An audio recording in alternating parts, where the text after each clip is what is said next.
다 함께 일어나서 하나님 말씀이 있습니다. 창세기 22장 13절 14절 두 절 말씀입니다.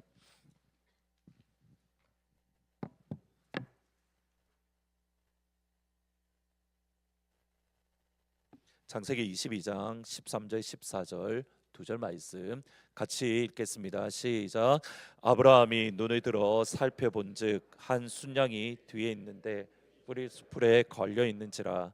아브라함이 가서 그 순양을 가져다가 아들이 대신하여 번제로 드렸더라. 아브라함이 그 땅 이름을 여호와 이레라 하였으므로 오늘날까지 사람들이 이르기를 여호와의 산에서 준비되리라 하더라. 아멘.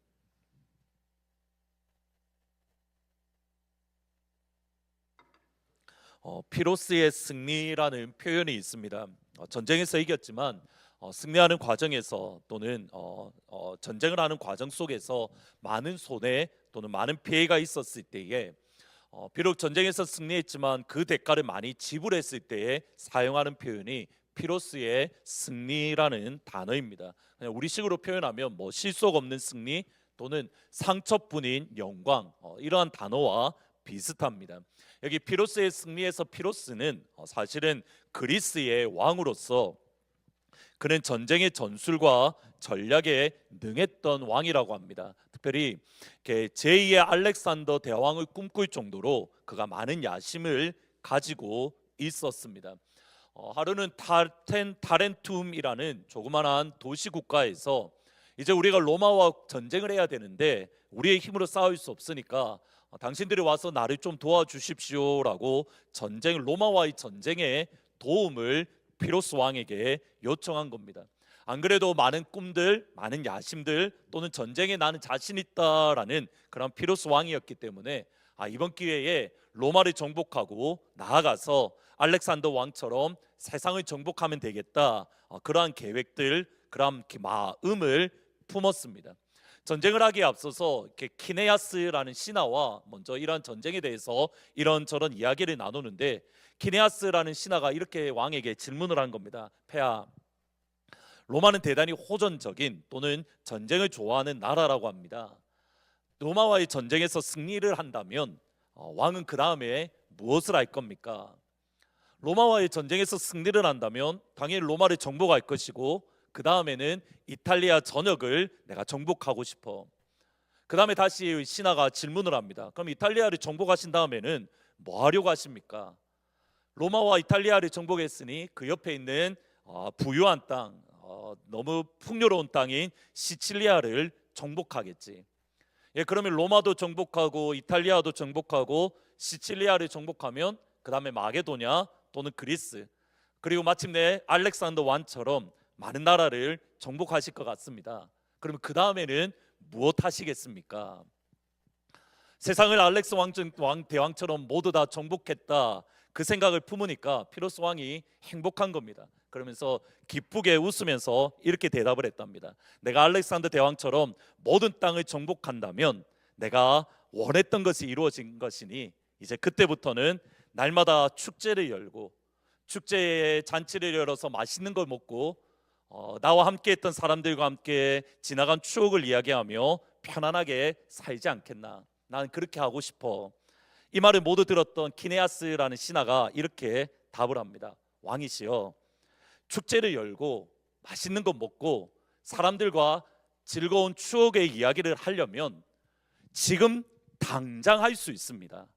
굳이 전쟁을 하고 많은 피를 흘리고 많은 어려움이 지난 이후에 할 게 아니라 지금 이 순간에도 왕은 맛있는 거 먹을 수 있고 왕은 많은 사람들과 이야기할 수 있고 지금 이 순간에 많은 시간들을, 즐거운 시간을 보낼 수도 있습니다. 굳이 왕이 생각하는 꿈이 맛있는 거 먹고 즐거운 시간을 보내는 거면 굳이 로마와 전쟁하고 많은 피해를 입을 것이 아니라 지금 그렇게 할 수 있으니까 전쟁은 피하면 좋겠다, 그런 지혜로운 신하의 고백이었습니다. 근데 이 고백을 들었으면 좋았는데 이 고백을 듣지 않고 로마와의 전쟁을 했고 그리고 그것으로 승리는 했지만 많은 피해를 입었다고 합니다. 이 글을 읽으면서 그 신하가 마지막에 했던 말, 그것은 지금도 당장 할 수 있습니다, 이 말이 계속 제 머릿속에 맴도는 겁니다. 2024년 저희 교회 표는 한 걸음 더였습니다. 2025년 저희 교회 표는 예수님을 향하여 달려가는 도약입니다. 2026년 저희 교회 표는 비상, 예수님을 향하여 하늘로 날아가는 겁니다. 2027년 저희 교회 표는 그 예수님께 완전히 빠져드는, 생명의 예수님 안으로 완전히 들어가는, 지금까지는 발만 살짝 담그었다면 이제 그 안으로 완전히 들어가는 다이빙. 여러분 이것을 꼭 머릿속에 기억하셔야 됩니다. 한 걸음 더, 도약, 비상, 다이빙. 그런데 여기서 중요한 게 있습니다. 그러나 지금 할 수 있으면 굳이 2027년을 기다릴 필요가 없습니다. 올해 표 2025년은 달리는 해니까 나는 절대 예수님만을 향해서 달려만 갈 거지, 나는 무슨 일이 있어도 안 날아갈 겁니다. 결심하는 게 아니라 결심을 하시지 않으셔도 된다는 겁니다. 2027년에 예수님 안으로 나는 다이빙하고 들어갈 거니까 나는 2026년에는 그냥 끝까지 기다릴 거야. 나는 지금 발목만 들어가면 돼. 나는 지금 허리만 들어가면 돼. 더 이상 깊게 들어갈 필요 없이 나는 2027년을 끝까지 견디며 인내하며 기다릴 거야. 2027년 되면 그 안에 들어갈 거야. 여러분 지금 우리가 예수님 안으로 들어갈 수 있다라고 한다면 지금 이 시간 예수님 안으로 들어가면 되는 겁니다. 지금 이 순간 예수님 안으로, 성령님 안으로, 은혜 안으로, 말씀 안으로, 능력 안으로, 회복 안으로, 치유 안으로. 아무도 아멘을 안 하시는데 제가 저번 주에 드렸던 말씀처럼 보스턴의 한 교회를 갔는데 너무 위로를 받았습니다. 진짜 큰 위로를 받았습니다. 여러분만큼 아멘을 안 합니다. 끝까지 아멘을 안 하다가 제가 이렇게 무슨 말을 하니까 그 다음에 이제 그때부터 아멘 크게 하시는데 하여튼 위로를 많이 받았습니다. 다시 한번 보셔야 됩니다. 지금 우리의 믿음이 예수님 안으로 들어갈 수 있다면 예수님 안으로 들어가면 됩니다. 여러분이 성령 안으로 더 깊이 들어갈 수 있다면 성령 안으로 들어가면 되고, 여러분이 더 깊은 은혜 안으로 들어갈 수 있다면 들어가면 되고, 회복 안으로, 치유 안으로. 2027년까지 나는 기다릴 거야. 목사님이 요것만 했으니까 나는 끝까지 목사님 앞에 순종하니까 이것만 할 거야. 결단하실 필요 없이 그것은 말 안 들으셔도 됩니다. 어떻게 해요? 지금 이 순간 들어가면 되는 겁니다. 실제로 빌립보서에 이렇게 말합니다. 어쨌든 우리가 어느 단계에 도달했든지 그 단계에 맞추어서 행해야 됩니다. 이제 우리 가운데 처음 예수님을 믿은 사람은 어떻게 해야 되는 겁니까? 이제 일어나서 걷는 거를 연습해야 됩니다. 지금 이제 일어나서 걸었던 사람들은 2026년에 한 해는 어떻게 해야 되는 겁니까? 2026년에는 달려가는 거를 연습하는 겁니다. 이제 달려가는 것을 연습했던 성도들이라고 한다면 올해 2026년에는 날아가는 성도가 되는 겁니다. 지금 2026년에 날아가는 성도가 되었다면 2025년 마지막 해 때에는 어떻게 하면 되는 겁니까? 하나님의 은혜 안으로 완전히 다이빙하면 되는 겁니다. 제가 왜 이렇게 교회 표를 잡았냐면 무엇입니까? 교회는 어떻게 해야 되는 겁니까? 전체적으로 성장하고 성숙하기 위해서 여러분에게 이제 걷는 아이에게는 이제는 뛰어가라고, 뛰는 성도가 있다면 이제는 날아가라고, 날아가는 성도가 있다면 이제 은혜 안으로 더 완전히 들어가라고. 그러기 위해서 전체적으로 우리가 성숙하고 함께 성장하면 좋겠다는 마음으로 해마다 한 걸음씩 또 한 걸음씩 또 한 걸음씩 우리의 믿음이 더욱더 성숙해지고 우리의 신앙이 더욱더 성장해지는 그런 귀한 우리 교회가 될 수 있기를 주님의 이름으로 축원합니다. 다시 한번 말씀해 드립니다. 지금 여러분이 이제 간 예수를 믿기 시작했다면 올 한해 여러분은 걸을 수 있기를 주의 이름으로 축원합니다. 한 걸음 더 들어가기를 축복합니다. 여러분이 지금 걷고 있다면 올 한해 여러분은 뛸 수 있는 은혜가 여러분 가운데 있기를 축원합니다. 여러분이 뛰고 있다면 올 한해는 날아가고, 여러분이 날아가고 있다면 올 한해는 하나님의 은혜 안으로 그냥 살팡 들어가는 게 아니라 완전히 하나님의 은혜가 내 삶을 이끌어갈 정도로 완전히 그 은혜 안으로 들어가는 복된 한 해, 복된 2025년, 또 2026년, 2027년 우리의 일생이 될 수 있기를 주님의 이름으로 축원합니다. 아멘. 오늘 읽었던 창세기 22장은 제가 설교를 아마 주일날 2번 정도 했던 걸로 제가 기억을 하는데 우리가 참 많이 들었던 설교 본문 중에 하나입니다. 창세기 22장의 말씀은 아브라함의 전체의 삶 속에 있어서 가장 거센 바람을 만났던 순간이다, 그렇게 말할 수 있을 것 같습니다. 가장 거센 바람을 만났지만 아브라함은 물 위를 걸어서 거센 바람 가운데에도 당당하게 그 길을 걸어갔고, 그리고 마침내 하나님이 원하시는, 하나님이 명령하신 그 자리, 그곳에 설 수 있었습니다. 창세기 22장이 아브라함의 삶에서 가장 거센 바람이라고 할 수 있는 것은 하나님께서 아브라함에게 주셨던 자녀, 약속의 자녀인 이삭 때문입니다. 아브라함이 자녀를 얻을 수 있을 거다, 하나님이 약속하셨으니까 이제 자녀를 주실 거야, 그 기대, 그 소망이 완전히 끊어질 수밖에 없었던 100세 때에 하나님은 아브라함에게 약속을 이루어 주기 위해서 하나님은 이삭을 아브라함에게 주셨습니다.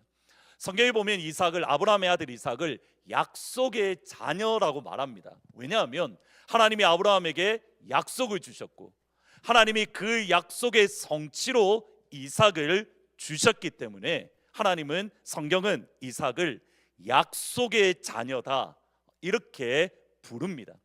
여기 이삭이라는 말의 뜻은 웃음이라는 뜻입니다. 바로 그 앞부분에 보시면 하나님께서 이삭을 주실 때에 사라를 방문하셨습니다. 그러면서 사라가 이삭을 낳았을 때 사라가 했던 고백이 이겁니다. 하나님께서 나를 웃게 하시니 내가 이제는 크게 웃으리로다. 하나님이 나에게 기쁨을 주시니 이제는 내가 크게 기뻐할 거야. 하나님이 나에게 행복을 주시니 이제 나는 크게 행복할 거야. 언제 그 일이 가능합니까? 하나님이 여러분의 삶을 방문하실 때에, 하나님께서 여러분을 찾아오실 때에, 여러분이 하나님을 만나는 그 순간에 하나님은 여러분에게 이삭, 여러분에게 기쁨을 주시고 여러분에게 행복을 주시고 여러분에게 즐거움을 주시고 여러분에게 큰 은혜를 베풀어 주실 줄 믿습니다. 여러분, 2022년, 2025년 여러분의 삶이, 여러분의 가정이 이삭이 되기를, 하나님께서 나에게 기쁨을 주신 하나님입니다, 하나님께서 나에게 행복을 주신 하나님입니다, 하나님께서 나에게 즐거움을 주신 하나님입니다, 하나님께서 나에게 은혜를 주신 하나님입니다. 여러분의 가정이 이삭의 가정이 되고 여러분의 삶이 이삭의 가정, 이삭의 삶이 되고 우리 교회가 이삭의 교회가 되고 대한민국이 이삭의 나라가 되고 미국 땅이 이삭의 나라가 될 수 있기를 주님의 이름으로 축원합니다. 아멘. 그리고 아브라함은 오래오래 행복하게 즐겁게 은혜 안에서 하나님을 바라보며 믿음으로 살았습니다. 이렇게 되면 좋겠지만 성경은 그렇게 말하지 않습니다. 하나님께서 방문하셔서 아브라함의 가정에 기쁨이 없었고 행복이 없었고 고난 가운데에 그들의 마음속에 무거움이 있었는데 하나님이 오셔서 그들 가운데 기쁨을 주십니다. 행복을 주십니다. 그리고 행복하게 살았습니다.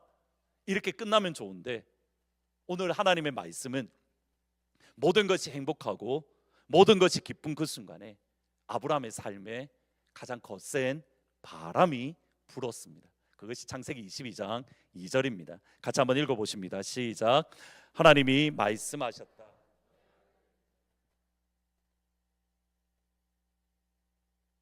내가 너에게 일러주는 산에서 그를 번제물로 바쳐라.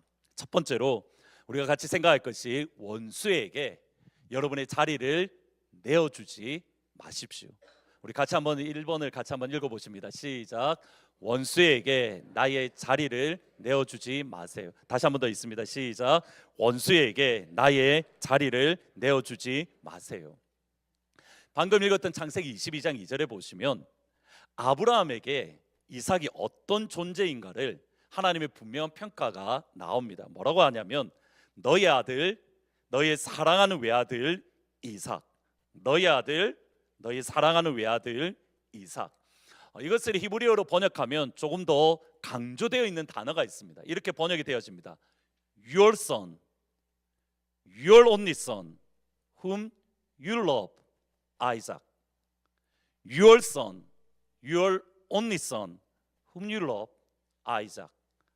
하나님이 보시기에 이삭은 아브라함에게 어떤 존재입니까?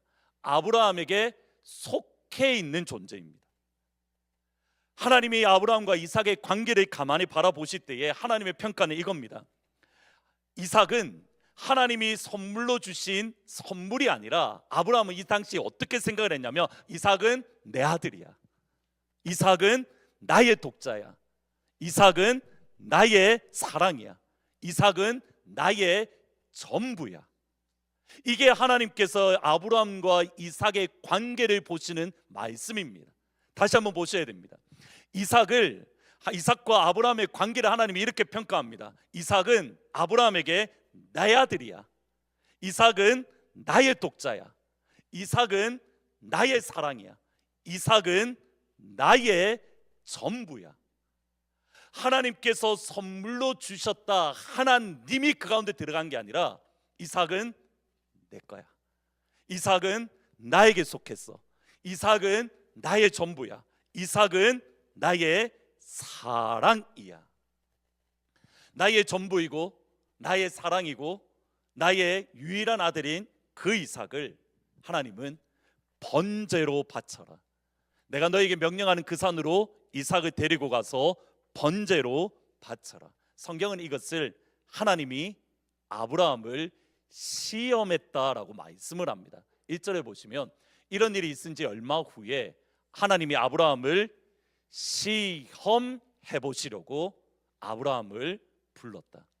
하나님이 아브라함을 시험하시려고 아브라함을 불렀다. 여러분, 이 표현을 보셔야 됩니다. 누가 아브라함을 지금 시험하고 있냐면 하나님이 아브라함을 시험하고 있습니다.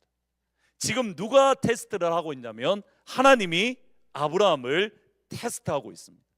아브라함의 일생 동안 가장 거센 바람입니다. 여러분, 이 거센 바람 누가 주신 겁니까? 그러면 하나님이 주셨습니다. 다시 한번 보셔야 됩니다. 하나님이 아브라함을 시험하고 계십니다. 지금 아브라함의 일생 속에 가장 거센 바람, 가장 거센 풍랑 가운데 있습니다. 그 거센 풍랑을 누가 주셨습니까? 하나님이 아브라함을 시험했다. 하나님이 아브라함에게 거센 바람을 주셨다. 하나님이 나를 시험하신다. 하나님이 나에게 폭풍을 주셨다. 하나님이 나에게 풍랑을 주셨다. 여러분, 그 순간 여러분 마음 깊은 곳에서 툭 나오는 말이 어떤 말일까요? 아까 일부 예배 때 이 말을 하니까 딱 바로 이 표현이 나왔습니다. 하나님이 여러분에게 풍랑을 주셨습니다. 어떤 말이 나옵니까? 주여, 하나님이 나에게 시험을 주셨다. 하나님이 나에게 거센 풍랑을 주셨다. 우리 마음 깊은 곳에서 툭 나오는 말은 이 말입니다. 하나님, 왜 납니까? 하나님, 왜 또 이러십니까? 하나님, why me? 그 많고 많은 사람들 중에 왜 하필 납니까? 여러분, 하나님께서 여러분에게 축복을 주시면 여러분은 어떤 반응이 나오시겠습니까? 사랑하는 자여, 요한 3서에 나오듯이 사랑하는 자여, 내 영혼이 잘됨 같이 내가 뭐가 잘 된다고요? 범사 모든 일에 잘 되고 내가 강건이라는 말은 건강하다는 말입니다. 강건하기를 원하노라. 하나님께서 여러분의 삶 가운데에 복 위에 복을 부어주시기를 축원합니다. 여러분 가운데 올 한 해 2025년 한 해에 여러분의 범사가 잘 되는 은혜, 여러분에게 물질의 복 위에 복을 부어주시는 하나님의 은혜가 여러분 가운데 있기를 축원합니다. 아멘. 여러분의 물질의 복이 확 열렸습니다. 여러분은 뭐라고 하십니까? 주여, 또 주십니까? 왜 이러십니까? 나한테 이렇게 하십니까? 아멘, 할렐루야 하십니까? 여러분에게 건강이 있다, 건강이 어려웠다, 갑자기 하나님이 건강을 회복하셨습니다. 주여, 왜 나를 건강케 하십니까? 또 왜 이러십니까? 라고 하십니까? 아멘, 할렐루야 합니까? 아멘, 할렐루야 합니다. 하나님께서 내 삶 가운데 길을 열어주시면 아멘, 할렐루야인데, 이리로 가니 이쪽 문을 닫아버리시고 저쪽으로 가니 저쪽 문을 닫으시고, 그때마다 우리가 하는 말은 이겁니다. 주여, 왜 이러십니까? Why me? 또 이러십니까? 이것이 우리의 속사람입니다. 이것이 우리의 솔직한 고백입니다. 다른 누가 아니라 모든 사람들이, 이 땅 위에 있는 사람들이 우리가 형통할 때에는 하나님 감사합니다. 그러나 때로는 우리가 가는 길이 막힐 때마다 우리의 마음은 하나님, 하나님, 주여.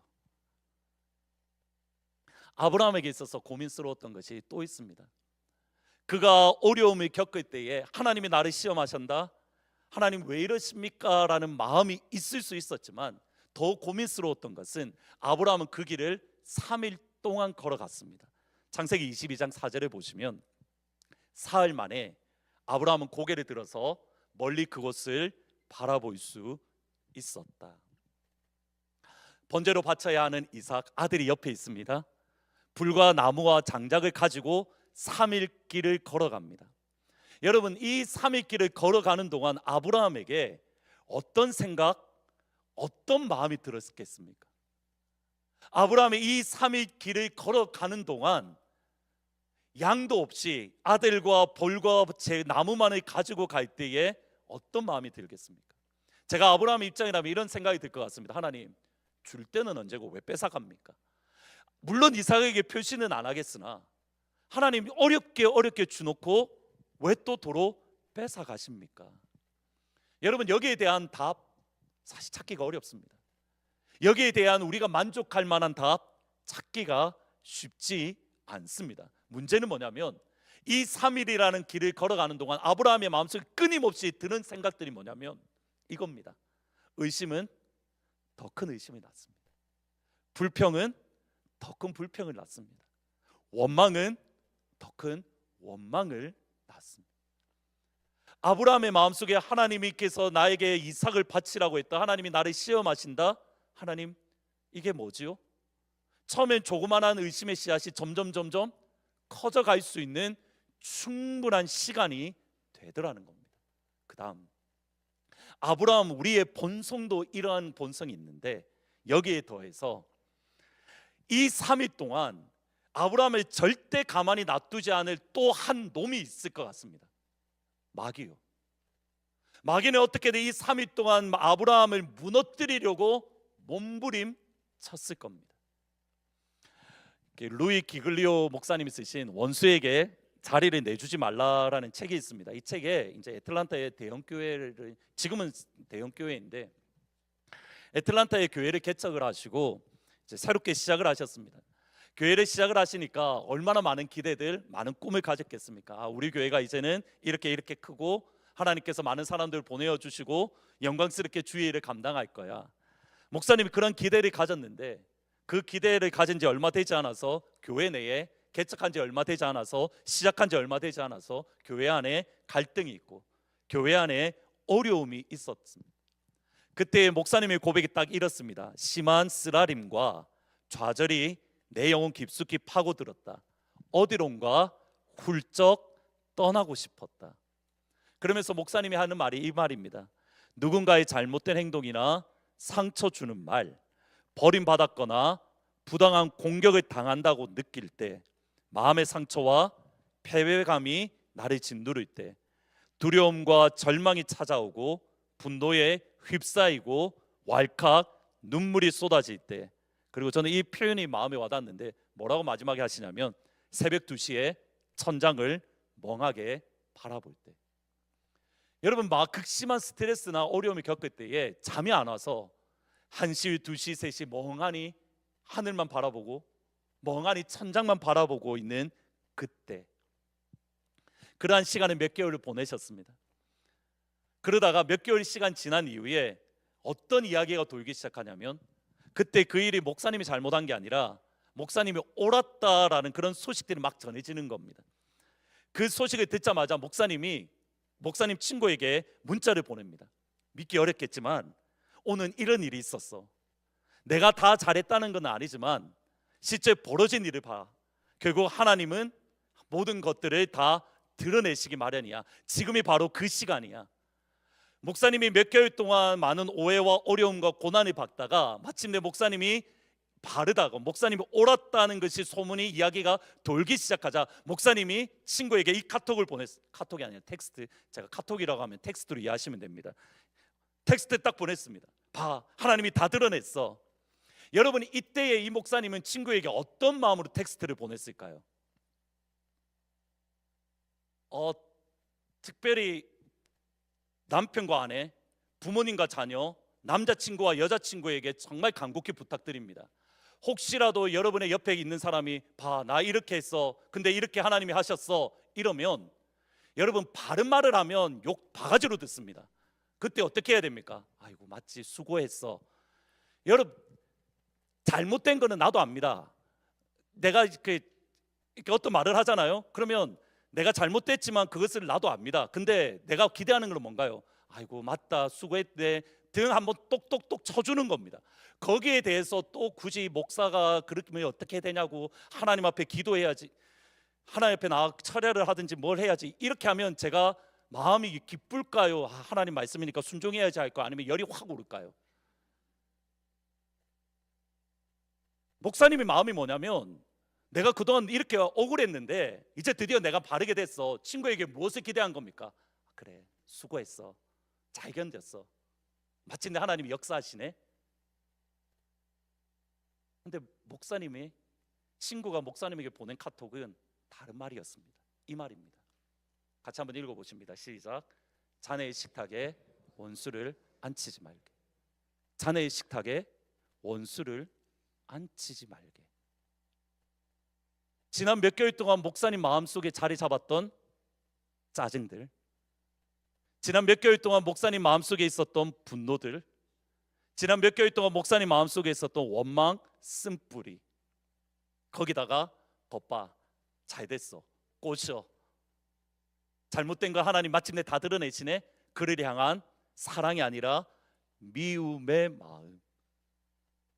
자네 옆에 당신이 있는 그 식탁에 원수 마귀를 앉히지 말게. 목사님 마음을 다시 한번 점검을 해보니 지난 몇 개월 동안 마귀가 목사님의 마음을 빼앗아가도록, 마귀가 목사님의 영혼의 생각을 점령하도록 목사님이 가만 보고 있었더라는 겁니다. 실제로 마귀가 여러분의 자리, 여러분의 식탁의 자리를 빼앗아가는 순간이 있습니다. 언제냐면 예수님께서 십자가에 죽으시기 전날 밤 12제자들과 함께 무엇을 먹으셨냐면 저녁 식사를 맛있게 하셨습니다. 그것을 우리는 마지막 만찬이라고 말을 합니다. 예수님과 제자들이 마지막 밥을 먹고 있는 그때에 여러분 충격적인 말씀이 하나가 나옵니다. 요한복음 13장 27절입니다. 같이 한번 읽어봅니다. 시작. 그가 빵 조각을 받자 사탄이 그에게 들어갔다. 거기까지만 보시면 됩니다. 가룟 유다가 빵 조각, 예수님이 주시는 빵 조각을 받자마자 뭐라고요? 사탄이 가룟 유다에게 들어갔다. 여러분 이 장면이 어떤 장면이냐면 예수님이 여기 계십니다. 제자들이 여기 둘러 있습니다. 예수님과 함께 뭐 하는 시간인가요? 밥 먹고 있는 시간입니다.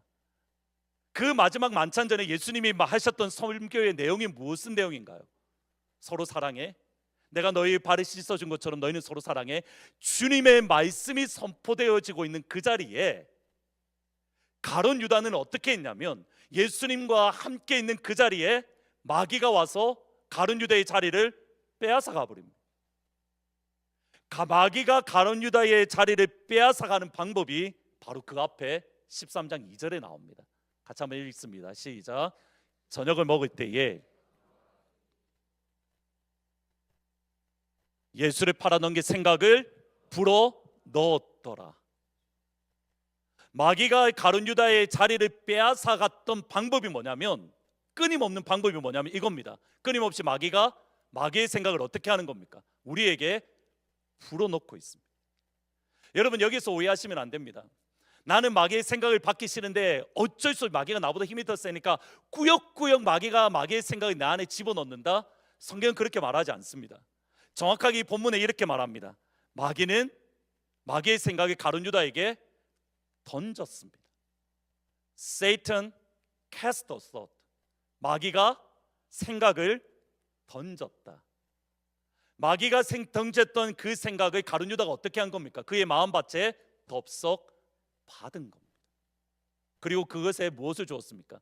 물도 주고 거름도 주고 마귀의 생각이 점점점 열매를 맺도록 모든 좋은 것을 다 부어 주었던 겁니다. 여러분 다시 한번 이 장면을 생각해 보셔야 됩니다. 지금 가룟 유다는 두 개의 말씀을 듣고 있습니다. 두 개의 생각이 있습니다. 하나는 누군가요? 예수님이 마지막 만찬 가운데 이야기하시는 주님의 말씀입니다. 그리고 다른 한쪽에는 마귀가 끊임없이 뭐 하는 거요? 던지는 생각력. 예수님이 던지는 말씀에 물을 주고 거름을 주어서 그것이 열매를 맺게 하는 게 아니라, 지금 예수님의 말씀도 들리는데 동시에 한쪽 귀로는 마귀의 말이 들리고 이게 더 좋은데 하고 그 말을 마음에 받아서 마귀의 생각에 물을 주고 거름을 주고 그것이 열매를 맺도록 하고 있더라는 것. 여러분, 교회 여기서는 마귀가 역사 안 하지요. 마귀가 이 자리에 있습니다. 아멘 하기도 그렇고 안 하기도 그렇고 애매하시죠. 예수님이 이 자리에 계십니다. 성령님이 이 자리에 계십니다. 하나님이 이 자리에 계십니다. 마귀도 이 자리에 있습니다. 그것도 아멘입니다. 예수님과 밥을 먹는 제가 아니라, 하나님이 영으로 이 자리에 계시니까 일단 그것 빼고 제가 아니라, 예수님과 밥을 먹는 그 자리에 누가 옆에 있었다는 겁니까? 마귀가 끊임없이 가룟 유다에게 생각을 툭툭툭, 그리고 그 생각을 받고 마침내 그 자리를 마귀에게 빼앗기고 말았더라는 겁니다. 그러면 우리가 마귀에 주는 생각을 어떻게 해야 됩니까? 물리쳐야 됩니다. 그럼 마귀가 주는 생각이 무엇입니까?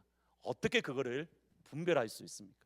다시 고린도전서 13장입니다. 같이 한번 읽습니다. 시작. 사랑은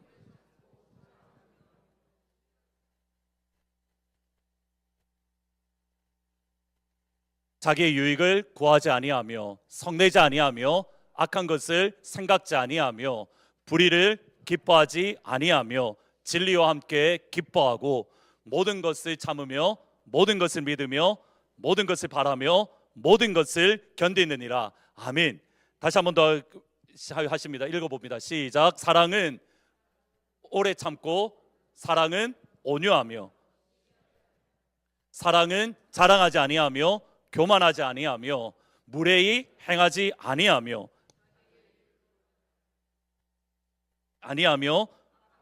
생각지 아니하며 불의를 기뻐하지 아니하며 진리와 함께 기뻐하고 모든 것을 참으며 모든 것을 믿으며 모든 것을 바라며 모든 것을 견디느니라. 여러분, 이건 누구의 생각입니까? 사랑은 곧 하나님은 사랑이시라. 예수님은 사랑이시라. 하나님이 여러분에게 주는 생각은 어떤 생각입니까? 오래 참는 생각입니다. 하나님이 여러분에게 주는 생각은 어떤 생각입니까? 온유한 생각입니다. 예수님이 여러분에게 주는 생각은 어떤 생각입니까? 시기하지 않는 생각, 교만하지 않는 생각.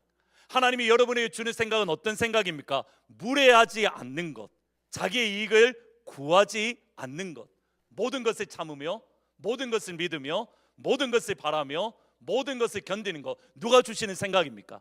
하나님이 여러분에게 주시는 생각입니다. 예수님이 여러분에게 주시는 생각입니다. 설교 준비를 하면서 갑자기 떠올랐던 생각이 있습니다.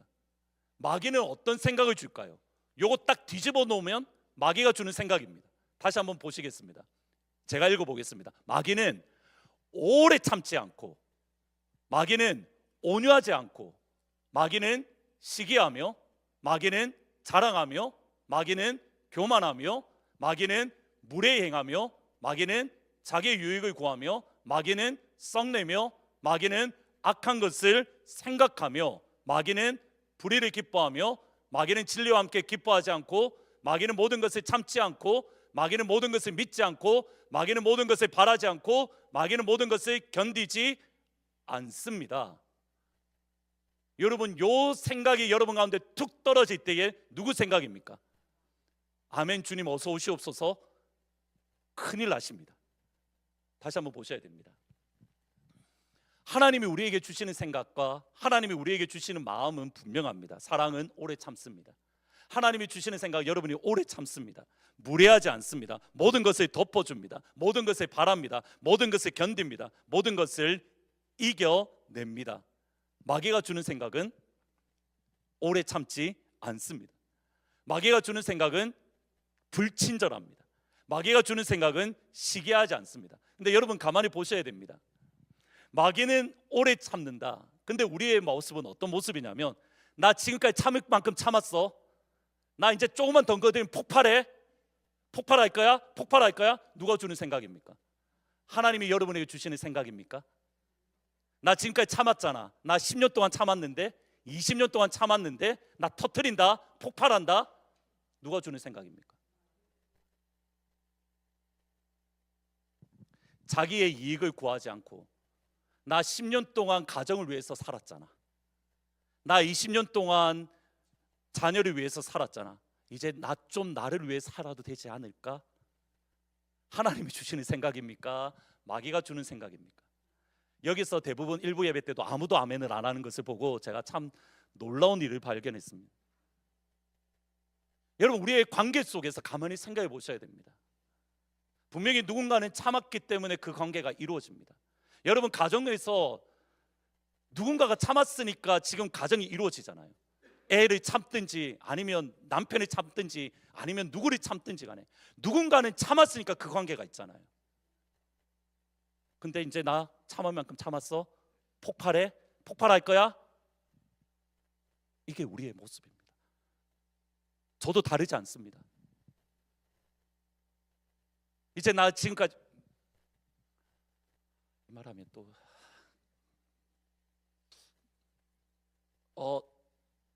믿기 어려우시겠지만 저는 제 옷을 제가 잘 안 샀습니다. 이렇게 저기 달라스에 있을 때 그때 한 달에 열심히 45시간을 일을 해서 제가 한 달에 벌었던 돈이 얼마냐면 텍스 떼고 1,080불을 벌었습니다. 텍스 떼고 1,080불, 40시간 일해서요. 그러니까 시간당 7불인가 8불인가 했던 것 같은데 1,000불을 벌었습니다.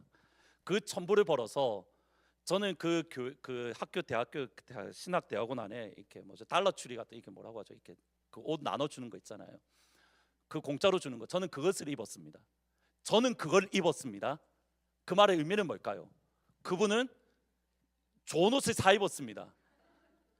저 이거 자신 있게 말할 수 있습니다. 왜냐하면 사실이니까요. 저는 그 옷을 입어도 이분은 좋은 옷을 사주려고 그 1,000불 버는 것에서 좋은 옷 사라고 했습니다. 그게 한 2년 3년인가 그랬습니다. 그리고 나서 이제 왔습니다. 제 마음이 어떤 마음이 들까요? 지금도 꾸준히 저는 거기에서 옷을 살까요? 아니면 그분이 옷 사는 걸 보면 또 사네, 이런 마음이 들까요? 누군가는 참았기 때문에, 하나님이 주시는 마음으로 참았기 때문에 견디는 겁니다. 왜 크게 웃으십니까?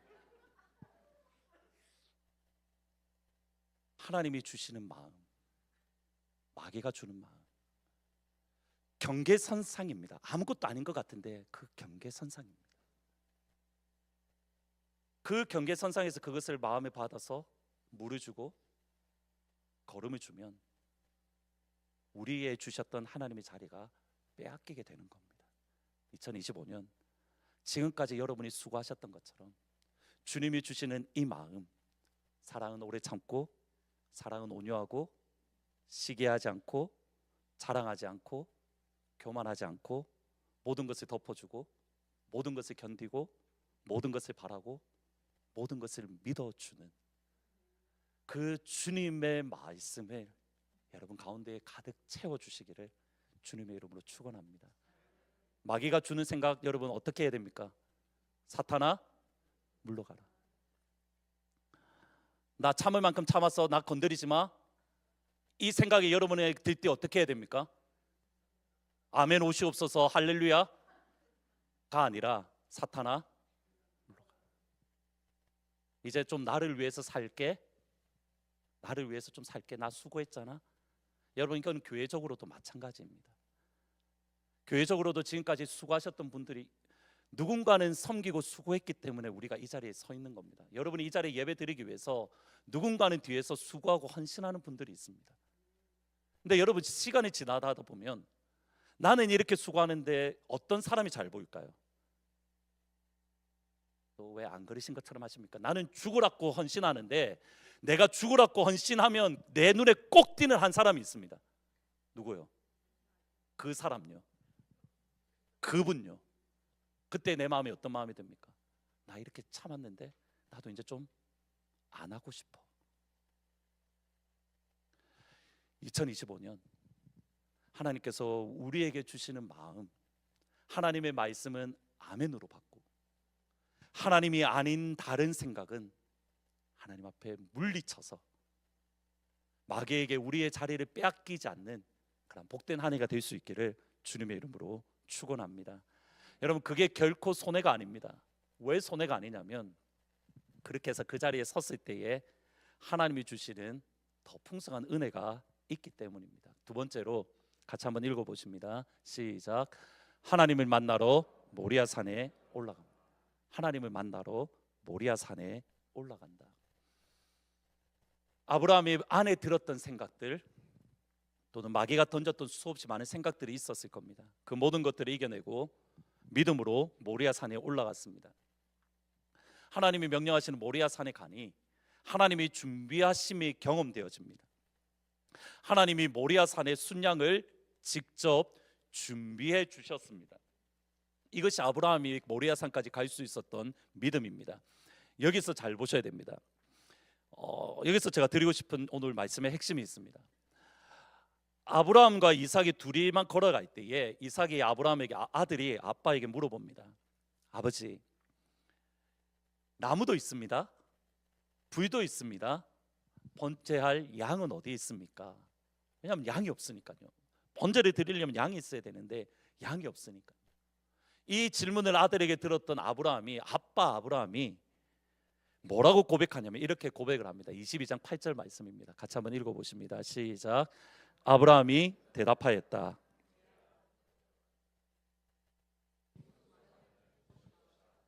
두 사람이 함께 걸었다. 여기서 어린 양, 번제로 바칠 어린 양을 하나님이 손수 마련해 주실 것이다. 이 말이 하나님이 준비하신다라는 말입니다.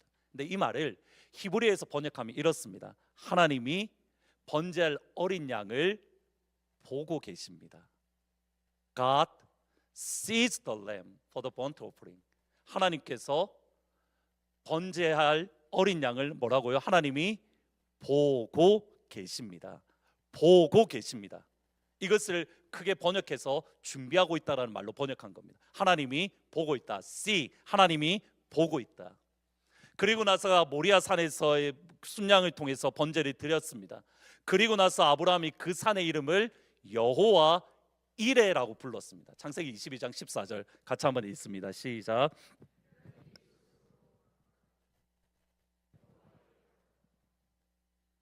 사람들은 주님의 산에서 준비될 것이라는 말을 한다. 여기서 주님의 산에서 준비된다. 여호와 이레. 이 말이 무슨 말이냐면 On the mountain God is seen. 그 산에서 하나님이 보여질 것이다. 모리아 산에 가기 전까지 아브라함이 했던 고백은 이겁니다. 하나님께서 그 양을 보고 계십니다. 모리아 산이 끝나고 나니 아브라함의 고백이 이겁니다. 그 산에서 하나님이 보여졌습니다.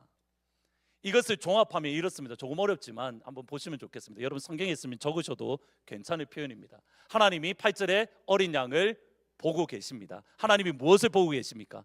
번제할 어린 양을 보고 계십니다. 근데 마지막이 다 지나고 난 다음에 아브라함이 하는 고백이 뭡니까? 하나님이 자기 자신을 보여주셨습니다. 아브라함은 어린 양을 볼 것 하나님이 보고 있습니다라고 했습니다. 근데 이것이 다 지나간 다음에 하나님이 자기 자신을 보여주셨습니다. 그러면 하나님이 보고 계신 어린 양은 누구입니까? 하나님이죠. 다시 한번 보셔야 됩니다. 하나님이 지금 어린 양을 보고 있습니다. 아브라함이 이렇게 고백을 합니다. 그 시간이 다 지나간 이후에 아브라함이 하는 말이 이겁니다. 하나님이 보고 있다. 그 보고 있는 어린 양이 누구라는 겁니까? 하나님 자신이 보여졌다라는 겁니다. 그 산에 오르니 아브라함은 자기가 이삭을 바치는 줄 알았는데 그 산에 딱 오르고 나니까 무슨 일이 일어나는 겁니까? 나의 사랑, 나의 전부인 이삭을 바치는 게 아니라 하나님은 무엇을 주신 겁니까? 하나님 자신을 아브라함에게 주신 겁니다. 나는 분명히 이 번 양이 있을 거다라고 생각을 했는데 그 산에 딱 오르고 나니 하나님이 하나님 자신을 나에게 주셨다는 것이 믿어지고 고백되어지고 인정하게 되었다는 겁니다. 보셔야 됩니다. 모리아 산에서 하나님이 보여지셨습니다.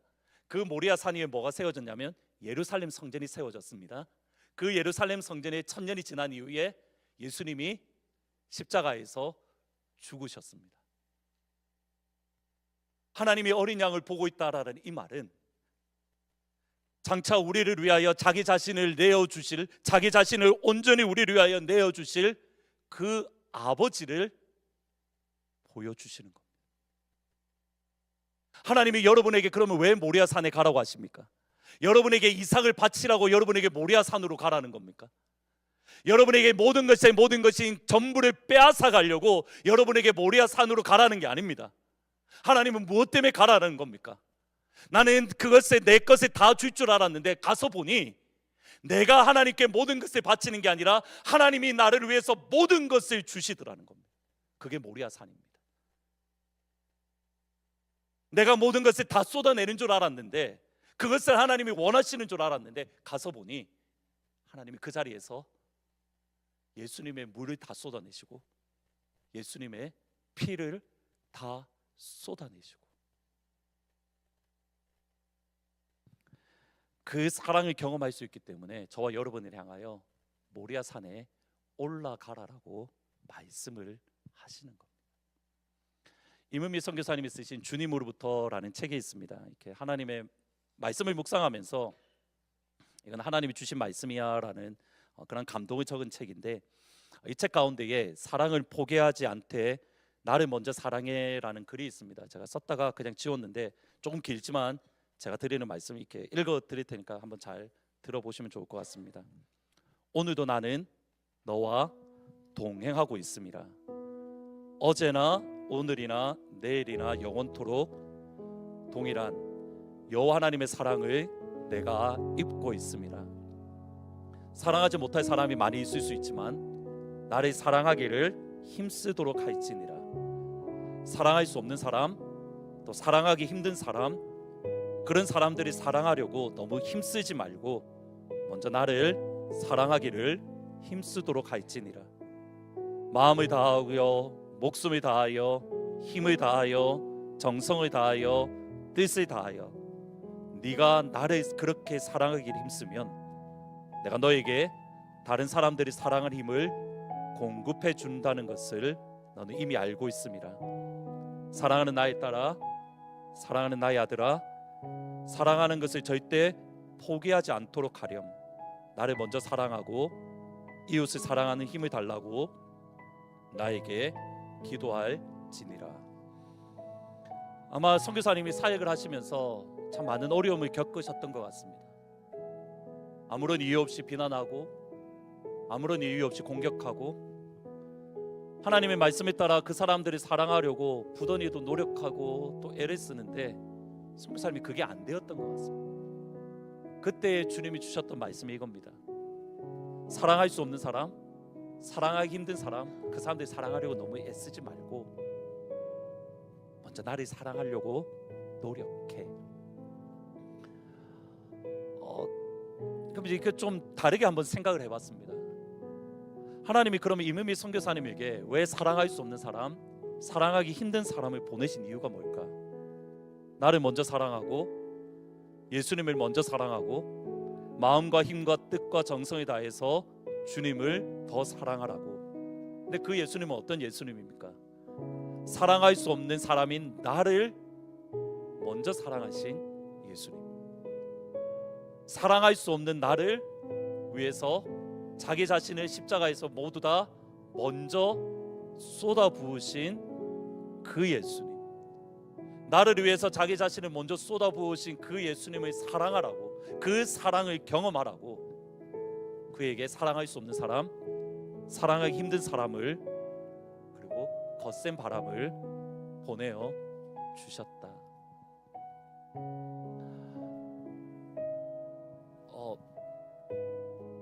힘든 시간들을 걸어가시는 분들 너무 많이 수고하셨습니다.